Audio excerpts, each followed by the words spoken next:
you ever wondered what some of our most important holidays have their origins in? Have they changed through the ages, and what traditions have been left in the past?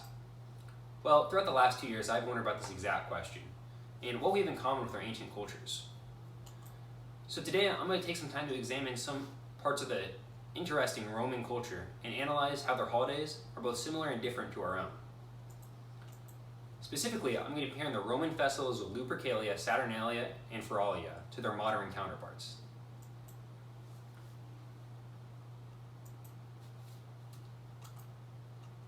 On February 15th, the Romans celebrated the Lupercalia festival, the same day as our holiday of Valentine's Day.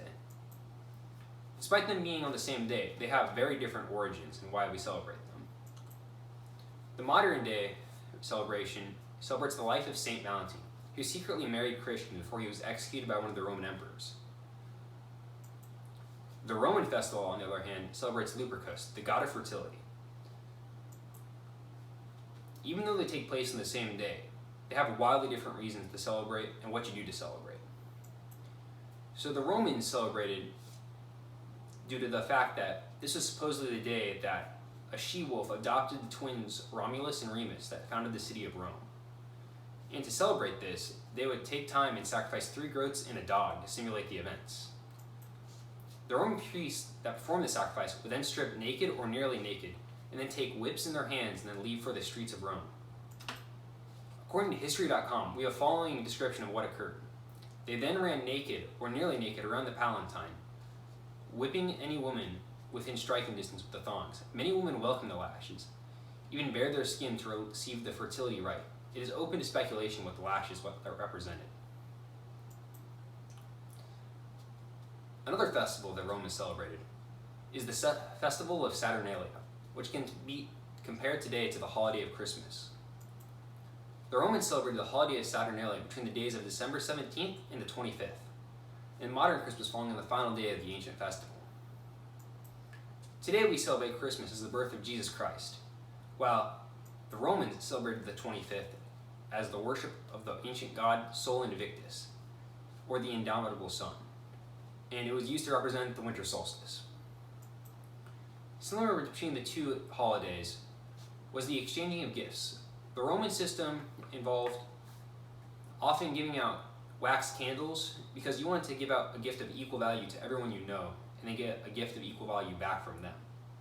It was considered unkind or not hospitable to give a gift of a lesser value back to them. The second piece of the Saturnalia festival radically diverges from anything that we would have seen in the modern world. It's very strange to us, to our modern minds and perceptions on things like slavery. Now, the strangest part of this holiday is the changing of roles between master and slave, where the slave owner will allow for his slaves to drop the pretenses for the duration of the festival, with the big example being masters serving their slaves dinner for once. Although I will say that it is likely that the slaves did prepare the dinner themselves.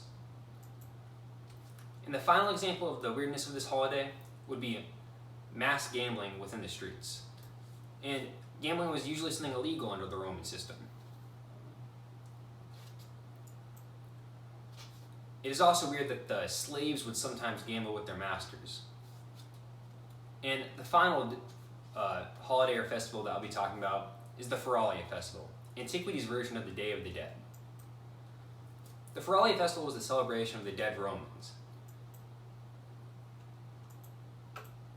The festival took place on February 21st, following the 9 days of celebration of the Parentalia, which is a celebration where the Romans celebrated their dead families.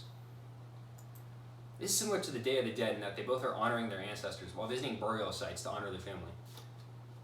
It is strange that both of them will often go out on picnics. It is said in some of the sources I read that even the poorest Romans would go and take picnics by the burial sites of their former family.